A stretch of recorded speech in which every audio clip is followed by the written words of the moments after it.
मेनू दिखाओ। उपन्यास ऑनलाइन पूरा पढ़े। उपन्यास बिन। उपन्यास मूर्ख भगवान का विवाह 5 सुंदर देवियों से हुआ। अध्याय 91। गुणा प्रिय पाठकों, अधिक अध्यायों के अनुवाद में हमारी टीम की सहायता के लिए यहाँ दान करें। URL। मूर्ख भगवान का विवाह 5 सुंदर देवियों से हुआ।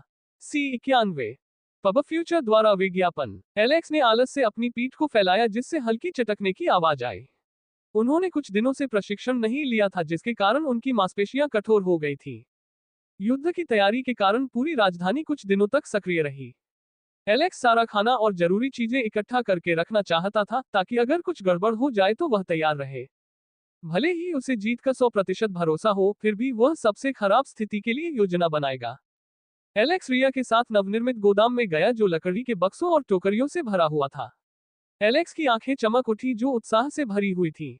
इन लकड़ी के बक्सों के अंदर उसका खजाना और खिलौने थे जिनके साथ वह तबाही मचाने वाला था। नहीं, उसका मतलब था कि वह खेलने और कुछ मजा करने वाला था। एलेक्स उस स्थान की ओर गया और कपड़े का तार खींच लिया। एक कांच का फ्रेम दिखाई दिया और उसके अंदर एक विशाल भारी धातु का कवच था जो सूर्य की किरणों में शानदार ढंग से चमक रहा था। एलेक्स ने कांच का दरवाजा खोला और कवच की मोटाई को महसूस करने के लिए उस पर थपथपाया। उसमें से एक ता ता ध्वनि निकली और उसे सुनकर एलेक्स ने संतुष्टि में सिर हिलाया। यद्यपि एलेक्स को कवच का प्रदर्शन पसंद है, लेकिन वह कवच पहनकर लड़ना पसंद नहीं करता, क्योंकि कवच पहनने से उसे काफी आराम मिलता है और भारीपन के कारण उसकी गतिविधियां थोड़ी धीमी हो जाती हैं। लेकिन एक ऐसे युद्ध में जहां दुश्मन हर जगह से आप पर हमला कर रहे हो और आपको हजारों दुश्मनों के बीच लड़ना हो, आपको सुरक्षा के लिए इसे पहनना चाहिए, जो प्रभाव को कम कर सकता है और महत्वपूर्ण समय पर आपके जीवन को बचा सकता है। लेकिन ज्यादातर लोग इसे ये सोचकर नजरअंदाज कर देते हैं कि यह बेकार है क्योंकि भारी कवच उन्हें नीचे खींच लेता है। एलेक्स अगले स्थान के सामने खड़ा था जो तलवारों का एक स्टैंड था। उनके सामने एक विशाल भूरे चांदी रंग की तलवार रखी हुई थी, जो उस समय उपलब्ध सर्वोत्तम स्टील से बनी थी। इस पर कई परतों के पैटर्न बने हुए थे जो कई परतों के लिए दमिश्क स्टील का उपयोग करने का प्रभाव था। यह एक विशाल तलवार थी जो प्रभुत्व के लिए बनाई गई थी। यद्यपि ब्लेड मोटा था, फिर भी वह काफी तेज था। पब फ्यूचर द्वारा विज्ञापन। एलेक्स महान तलवार को देखकर मुस्कुराए बिना नहीं रह सका और बोला, जितनी बड़ी उतनी अच्छी। तुम्हारा क्या मतलब है? रिया ने एलेक्स की बातें सुनकर आश्चर्य से पूछा। एलेक्स मुस्कुराया और अपना हाथ उसकी कमर के चारों ओर लपेटकर उसे अपने करीब खींच लिया और अपना चेहरा उसके कंधे पर रख दिया। उसने धीरे से कहा, क्या आपने हाल ही में यह अनुभव नहीं किया कि बड़ी चीजें बेहतर होती हैं? एलेक्स की बातें सुनते ही रिया का चेहरा तुरंत लाल हो गया और उसका चेहरा लाल हो गया। उसने अपनी छोटी मुट्ठी से एलेक्स की छाती पर मारा और उसे धक्का दिया। मेरे प्रभु, दिन दहाड़े ऐसी बातें मत कहो। अगर किसी ने सुन लिया तो क्या होगा? रिया ने शर्म से लाल हो चुके अपने चेहरे को छिपाने की कोशिश करते हुए कहा। चिंता मत करो, यहाँ कोई नहीं है। एलेक्स बोला और रिया के सिर पर हल्की थपकी देते हुए उसे चूमा। रिया के साथ काफी देर तक खेलने के बाद अब उसके जाने का समय हो गया था क्योंकि उन्हें काफी दूरी जल्दी से तय करनी थी और साथ ही यह भी ध्यान रखना था कि कोई उनकी हरकतों का पता न लगा सके। अब समय आ गया था कि वह अपनी अगली यात्रा शुरू करे और अपनी दूसरी पत्नी से मिले। अल्पविराम डॉट डॉट। एक छोटे से शहर में दो आदमी उस शराबखाने की ओर चले जो चर्चा का विषय बना हुआ था। बाहर से देखने पर यह एक साधारण, सादगीपूर्ण और घर जैसा दिखता है। इमारत की बाहरी संरचना का अधिकांश हिस्सा छोटे पत्थरों और विशाल पत्थर के तख्तों से बना है। ऊंची खिड़कियों से देखना लगभग असंभव है, लेकिन अंदर से आने वाली उत्साहपूर्ण आवाजें बाहर महसूस की जा सकती हैं। जैसे ही आप भारी धातु के दरवाजे से शराबखाने में प्रवेश करते हैं, आपका स्वागत नाचते हुए और ताली बजाते हुए लोगों द्वारा किया जाता है। बारटेंडर कड़ी मेहनत कर रहा है, लेकिन फिर भी वह आपका स्वागत मित्रतापूर्वक करता है। यह बाहर से जितना आकर्षक था, अंदर से भी उतना ही आकर्षक था। ऊपरी मंजिल को संगमरमर के खंभों ने सहारा दिया है और उनसे जुड़ी छोटी छोटी लाइटों की कतारें हैं। दीवारें पेंटिंग से भरी हुई हैं। शैली से अंदाजा लगाया जा सकता है कि वे सभी एक ही व्यक्ति द्वारा बनाई गई हैं, शायद मालिक द्वारा। शराबखाना खुद खचाखच भरा हुआ था। पर्यटक ही यहाँ के मुख्य ग्राहक प्रतीत होते हैं, जिसे एक अच्छा संकेत माना जा सकता है, हालांकि आपको यकीन है कि यह अच्छा नहीं है। कई लंबी मेजों पर एक ही समूह के लोग बैठे हैं। दूसरी छोटी मेजों पर भी लोग बैठे हैं जो एक दूसरे की संगति का आनंद ले रहे हैं, हालांकि वे अजनबी लगते हैं जो यहाँ मिले हैं। दोनों ने एक टेबल बुक की और उस पर बैठकर मंच पर होने वाले अद्भुत शो का इंतजार करने लगे। इस शराबखाने के बारे में कई लोगों ने अफवाहें सुनी हैं। माना जाता है कि यह किसी चीज के लिए प्रसिद्ध है, लेकिन आपको ये याद नहीं है कि वह किस लिए प्रसिद्ध है। पब फ्यूचर द्वारा विज्ञापन। हालांकि जिस दिव्य आवाज ने अभी अभी गाना शुरू किया है, उसे देखते हुए लगता है कि यह गायक अवश्य ही प्रसिद्ध होगा। कई लोग किसी तरह अपनी सीट पाने में कामयाब हो गए और एक शानदार शाम के लिए तैयार हो गए। मंच पर कुछ लोग आए। लंबे बालों वाला साफ सुथरे सफेद कपड़े पहने एक आदमी एक खूबसूरत देवदूत जैसी लड़की के साथ था, जिसके चेहरे पर एक ठंडा भाव था। दोनों ने अभिनय करना शुरू कर दिया, जबकि पृष्ठभूमि में एक गाना बज रहा था, जो और अधिक आकर्षक लग रहा था। एलेक्स को यह स्थान अजीब तरह से सुखद लगा। पारंपरिक शराबखानों और बारों के विपरीत, जहां शराब और धुएं के साथ साथ घिनौनी गंदगी की गंध फैली रहती थी, यह स्थान सभ्य लोगों से भरा हुआ था। इसके अलावा एलेक्स को कई शहरों में नाटक और नाटकों को देखकर आश्चर्य हुआ। उसने ये भी पाया कि मनोरंजन के ये विचार महारानी कैथरीन ने ही सुझाए थे। पहले तो एलेक्स ने सोचा कि कैथरीन को शायद अपना पिछला जीवन याद होगा, लेकिन उसने इस विचार को दूर कर दिया, क्योंकि उसकी दुनिया में भी फिल्मों और ओपेरा की अवधारणा शुरू से मौजूद नहीं थी और धीरे धीरे लोगों के सोचने से यह चर्चा में आ गई। इसलिए कैथरीन, जो बुद्धि की देवी का अवतार थी, के लिए ऐसे उपाय करना कोई अजीब बात नहीं होगी। वर्तमान में वह राइट की सीमा पर एक छोटे से शहर में था और एलेक्स महसूस कर सकता था कि कैथरीन ने राइट में जो बदलाव लाया है वह काफी अद्भुत है। यहाँ अपराध दर कम थी और लोग अधिकतर खुश थे। एलेक्स ने इस प्रसिद्ध शराबखाने के बारे में अफवाहें सुनी, जिसके कारण वह खुद को यहाँ आने और इसे देखने से रोक नहीं सका। सड़कें साफ सुथरी थी और आपको सड़क पर भीख मांगते हुए कोई भी व्यक्ति नहीं मिलता था। संक्षेप में कहें तो ये स्थान आम लोगों के लिए आनंद और स्वप्न लोक था। एलेक्स ने बुदबुदाते हुए कहा, शायद किस्मत इन लोगों को खुश नहीं देख सकी और युद्ध के जरिए उन्हें अलग करना चाहती थी। एलेक्स ने अपनी सेना को कई भागों में विभाजित कर दिया था, जो सीमा पर अलग अलग दिशाओं में आगे बढ़ती थी और अपनी गतिविधियों को पकड़े जाने से बचाने के लिए पूर्व निर्धारित स्थानों पर एकत्र होती थी। एलेक्स अपनी भागीदारी के बारे में राइट को भी नहीं बताना चाहता था, क्योंकि वह जोखिम नहीं उठा सकता था, क्योंकि कौन जानता है कि कौन गद्दार कहाँ छिपा है। एलेक्स और मोडेक उस जगह का आनंद लेने के बाद जाने वाले थे, तभी एलेक्स के कदम रुक गए, क्योंकि उसने गीत का अंत सुना, जिससे वह कुछ क्षण के लिए स्तब्ध रह गया। कुछ लोग प्यार से शादी करते हैं, जबकि कुछ लोगों की शादी जबरदस्ती से होती है, जबकि कुछ शादियां स्वर्ग से तय होती हैं। भले ही कुछ विवाह स्वर्ग द्वारा बनाए गए आदर्श जोड़े हो, इसमें उतार चढ़ाव आते रहेंगे। कौन सही है और कौन गलत, किसी को इसके बारे में ज्यादा चिंता नहीं करनी चाहिए। आखिरकार कभी कभी प्यार के लिए त्याग करना कोई नुकसान नहीं है। इसलिए अपने हाथों को पकड़ो और अपना सब कुछ देकर जीवन की यात्रा पर चलो। पब फ्यूचर द्वारा विज्ञापन। संपर्क टॉस साइट मैप दान करें मेनू दिखाओ। उपन्यास ऑनलाइन पूरा पढ़े उपन्यास बिन। उपन्यास मूर्ख भगवान का विवाह 5 सुंदर देवियों से हुआ अध्याय 92। गुणा प्रिय पाठकों, अधिक अध्यायों के अनुवाद में हमारी टीम की सहायता के लिए यहाँ दान करें। URL: मूर्ख भगवान का विवाह 5 सुंदर देवियों से हुआ। C92। पब फ्यूचर द्वारा विज्ञापन। राइट किंगडम की सीमाओं के पास जॉर्ज किले के सामने हर किसी के कान शोकपूर्ण चीखों और युद्ध की ऊंची चीखों से भर गए थे। हमलावर और रक्षक दोनों ही अपनी पूरी ताकत झोंक रहे थे। यह ऐसा दृश्य था जहां या तो तुम मरोगे या मैं मरूंगा। काले शूरवीरों के कवच पहने हुए शत्रुओं की लहरें किले पर आक्रमण कर रही थी, मानो सुनामी की लहरें हो। इस समय लड़ाई 2 मोर्चों पर चल रही थी, एक दीवार पर और दूसरा विशाल दीवारों के सामने नीचे की ओर। वहां 3 विशाल घेराबंदी युद्ध सीढ़ियां थी, जो युद्ध राक्षसों की तरह थी, और सीढ़ी पर लगे कांटे युद्ध के किनारों पर लगे हुए थे, जो दीवार के रक्षकों से लड़ने के लिए लगातार अधिक दुश्मनों को भेज रहे थे।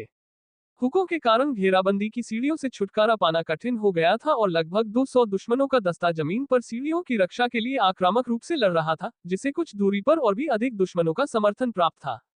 जैसे जैसे समय बीतता गया, महल की दीवार पर दुश्मनों की संख्या बढ़ती गई। जॉर्ज किले के लिए यह अच्छी स्थिति नहीं थी। किले के सैनिकों की तुलना में दुश्मनों की संख्या 4 गुना अधिक थी।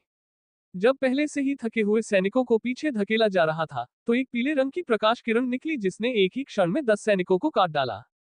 एक आकृति प्रकट हुई, जिसका प्रत्येक कदम बहुत सुंदर लग रहा था, लेकिन जैसे ही वह दुश्मन के बीच से गुजरी, एक सिर जमीन पर गिर गया। उसने एक भयानक रीपर की तरह अपनी तलवार लहराई। तलवार पकड़ने का उनका तरीका बिल्कुल सटीक था, और यहाँ तक कि जो लोग तलवार के नीचे मर गए, वे भी तलवारबाजी के ऐसे सुंदर प्रदर्शन को देखकर मंत्रमुग्ध हुए बिना नहीं रह सके। बजना। क्रिस्टीना को कुछ कदम पीछे धकेल दिया गया, तभी 2 मास्टर रैंक प्रकट हुए और उस पर हमला कर दिया। अपने शरीर को बगल की ओर झुकाते हुए उसने पर्याप्त क्षण उत्पन्न करने के लिए स्वयं को घुमाया और अपनी तलवार को पीले रंग की आभा से ढक लिया तथा उन दोनों पर वार किया। Clank clank clank. क्रिस्टीना ने जोरदार वार करते हुए मास्टर रैंकों को दीवारों के किनारे धकेल दिया, लेकिन इससे पहले कि वह अपना वार खत्म कर पाती, दोनों मास्टर रैंक अज्ञात कारण से मुस्कुराने लगे। पब फ्यूचर द्वारा विज्ञापन। मुझे नहीं पता था कि युद्ध क्षेत्र की देवी शिष्य पद पर गिर गई थी। आशा है कि देवी हमें संभाल लेंगी ताकि हम कुछ आनंद ले सकें। काले कवच में मास्टर रैंक वाले योद्धा ने बड़बड़ाते हुए उसकी ओर छलांग लगा दी। क्रिस्टीना ने किले के दृश्य को देखते हुए अपनी आंखें मूंद ली और अपनी स्थिति के बारे में सोचने लगी। सब कुछ ठीक चल रहा था जब तक कि अमिडोन ने उनके गुप्त हथियार नहीं निकाल लिए। अल्पविराम डॉट। वर्तमान घटनाक्रम से एक दिन पहले गेरोगे का किला नदी के तट पर स्थित था। क्रिस्टीना के मार्गदर्शन में नव नियुक्त सैनिकों में, जो टहनियों की तरह कमजोर थे, जबरदस्त सुधार हुआ और वे जल्द ही राइट के स्तंभ बन गए। पर्याप्त समय के साथ उनमें से प्रत्येक शिष्य रैंक के शिखर तक पहुंच सकता था और उनमें से कुछ गुरु रैंक तक भी पहुंच सकते थे। दुख की बात है कि युद्ध जल्दी शुरू हो गया। दीवार के शीर्ष पर एक भव्य आकृति खड़ी थी जिसने पतला चमड़े का कवच पहना हुआ था, जिससे उसका शरीर और अधिक सुडौल दिखाई दे रहा था। उसके कमर तक लंबे सुनहरे बाल और सुनहरी चमकती आंखें थीं।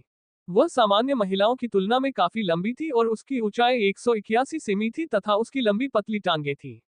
दीवार पर खड़ी होकर उसने धीरे धीरे आगे बढ़ती सेना को देखा, जिसने नदी के दूसरी ओर अपना अड्डा बना लिया था, जिसका जलस्तर सूर्य की तीव्र गर्मी के कारण कम हो गया था। उनकी असली संख्या क्या है? उसने ठंडे गुस्से से पूछा। चीफ कमांडर, हमारे सूत्रों के अनुसार उनके पास लगभग 3500 सैनिक हैं। पीछे से एक आदमी बोला। क्रिस्टीन ने मन ही मन गणना करते हुए सिर हिलाया। उनकी ओर से लगभग 900 सैनिक हैं। यह एक कठिन लड़ाई होने वाली थी और यह काफी हद तक इस बात पर निर्भर करता था कि कौन अधिक समय तक टिक सकता है। हमारी तरफ से तैयारियां कैसी हैं? सब कुछ आपके आदेशानुसार किया गया है। महारानी कैथरीन के बारे में क्या? महारानी ने अमिडोन सैनिकों को कम से कम 5 दिनों तक यहां रोकने के लिए कहा था। पब फ्यूचर द्वारा विज्ञापन। चूंकि सभी युद्ध मोर्चों पर युद्ध चल रहा है, इसलिए सुदृढ़ीकरण पहुंचने में कुछ समय लगेगा। क्रिस्टीना ने सिर हिलाया और कैथरीन की योजना समझ गई। अमेडॉन ने किले को ध्वस्त करने के लिए एक विशाल सेना भेजी थी, इसलिए अभी वे अन्य युद्ध मोर्चों पर पूरी ताकत से हमला नहीं कर सकते, जिससे हमें जवाबी हमला करने का मौका मिल जाएगा। आखिरकार युद्ध सिर्फ संख्या का मामला नहीं है। सिर्फ इसलिए कि किसी के पास अधिक संख्या में सैनिक हैं, इसका मतलब यह नहीं है कि वह अपनी सारी सेना का एक साथ उपयोग कर सकता है। भोजन, राशन, हथियार, रसद। सेना को इकट्ठा करते समय इन सब बातों को ध्यान में रखना पड़ता था। अल्पविराम। लाल किनारों वाले सुनहरे रंग के कवच पहने क्रिस्टीना किले के कई अन्य योद्धाओं के साथ सबसे आगे खड़ी थी। उसके कमर तक लंबे बाल एक जुड़े में बंधे थे, और यद्यपि उसके चेहरे पर कोई मेकअप नहीं था, फिर भी उसकी बर्फ सी सफेद त्वचा धूप में चमक रही थी, जो उसके सुनहरे बालों और सुनहरी आंखों को उजागर कर रही थी, जबकि उसकी कमर से एक सुनहरी धार वाली तलवार लटक रही थी, जो इस प्रकार लग रही थी मानो वह दुश्मनों के खून पर दावत देने के लिए म्यान से बाहर आना चाहती हो। हल्की हवा उसके गालों को छूती हुई उसके बिखरे बालों को झकझोर रही थी, जबकि वह अपने सामने के दृश्य को विवेकपूर्ण नजरों से देख रही थी। तनाव स्पष्ट था क्योंकि पीछे की ओर मानों की हलचल थी और सभी 900 सैनिक आक्रमणकारियों को रोकने के लिए अपना दबाव छोड़ रहे थे। दीवार के ऊपर मौजूद जादूगरों ने अपनी जादुई छड़ी को उठाया, ताकि वे तुरंत मंत्रों को सक्रिय कर सके और हमलों की एक श्रृंखला शुरू कर सके।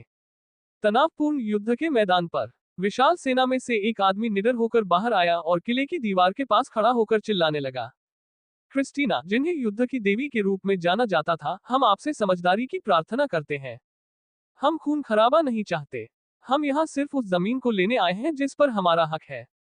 यदि आप अभी आत्मसमर्पण कर देते हैं, तो न केवल आप कई लोगों की जान बचा सकते हैं, बल्कि अमिडोन के महामहिम आपको अमिडोन सेना में उच्च पद देंगे और आपके साथ अत्यंत सम्मान से पेश आएंगे। मैं मना करता हूँ। युद्ध के मैदान के ऊपर से एक ठंडी तीखी आवाज सुनाई दी, जिसके भीतर एक प्रभावशाली आभा थी। मैडम क्रिस्टीना, जल्दबाजी मत करो। हम नहीं जानते कि आप इस टूटे फूटे छोटे से राज्य में क्यों रह रही हैं, लेकिन हम आपको आश्वस्त कर सकते हैं कि भविष्य में एमेडॉन शानदार होगा और रैंक में टियर 1 तक चढ़ेगा। इसके अलावा आपकी प्रतिभा और नेतृत्व के कारण महामहिम आपको अपने शाही हरम में भी स्वीकार कर सकते हैं और आप बिना किसी चिंता के अपना जीवन जी सकते हैं। इससे पहले कि वह अपनी बात पूरी कर पाता, उसे बीच में ही रोक दिया गया, क्योंकि भाला बिजली की गति से उसके गालों के पास से गुजरा और उसे गहरा घाव दे गया। उसके घाव से खून बह रहा था और वह गुस्से से भरी आंखों से दीवारों की ओर देख रहा था। मैं तो बस एक विनम्र संदेशवाहक हूँ। आप एक संदेशवाहक पर हमला कैसे कर सकते हैं? तुम सिर्फ एक संदेशवाहक हो, इसीलिए जिंदा हो। अगर युद्ध शुरू हो गया होता तो तुम्हारा सिर पहले ही उड़ चुका होता। इसके अलावा तुम्हारे पास जीने के लिए बस कुछ ही दिन बचे हैं, इससे पहले कि तुम्हारा सिर जमीन पर गिर जाए।